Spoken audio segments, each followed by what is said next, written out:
CPIM വർഗീയതയിൽ അഭിരമിക്കുന്നു.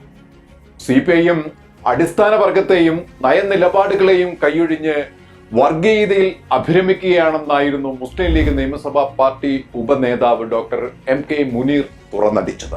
CPIM party ഓഫീസുകൾ RSSന് ശാഖ നടത്താൻ വിട്ടുകൊടുക്കണമെന്നും അദ്ദേഹം ഉറപ്പിച്ചു പറഞ്ഞു.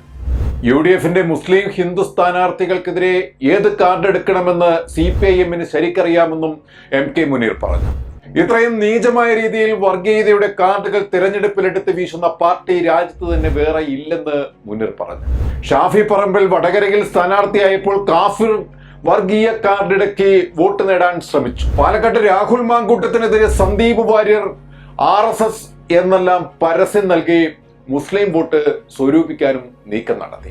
പാലക്കാട് വർഗീയ കാർഡ് ഫലിച്ചില്ലെന്ന് കണ്ടതോടെ വീണ്ടും ജമാഅത്തെ SDPI കാർഡ് ഇറക്കി പ്രചരണം തുടങ്ങിയെന്നും മുനീർ പറഞ്ഞു. മതനിരപേക്ഷതയും ജനപക്ഷ രാഷ്ട്രീയവും കൈയൊഴിഞ്ഞ് CPIM RSSനെ പോലും പിന്നിലാക്കുന്ന വർഗീയതയാണ് പയറ്റുന്നതെന്നും മുനീർ തുറന്നടിച്ചു. CPIMനെ പിന്തുണയ്ക്കുന്നുണ്ടോ എന്നതാണ് ഈ സർട്ടിഫിക്കറ്റ് അനുവദിക്കുന്നതിനുള്ള മാനദണ്ഡം. എന്നാൽ മറ്റൊരു സമുദായത്തിലെ സംഘടനകൾക്കും ഇത്തരം വർഗീയ സർട്ടിഫിക്കറ്റ് വിതരണം കാണുന്നുമില്ല. പതിറ്റാണ്ടുകൾ ജമാഅത്തെ ഇസ്ലാമിയുടെ വോട്ട് വാങ്ങി തദ്ദേശ സ്ഥാപനങ്ങളിൽ ഒന്നിച്ച് മത്സരിച്ച് അധികാരം പങ്കുവെച്ച CPIM പുതിയ വെളിപ്പാടുമായി വരുന്നത് എല്ലാവർക്കും മനസ്സിലാകുമെന്നും മുനീർ പറഞ്ഞു.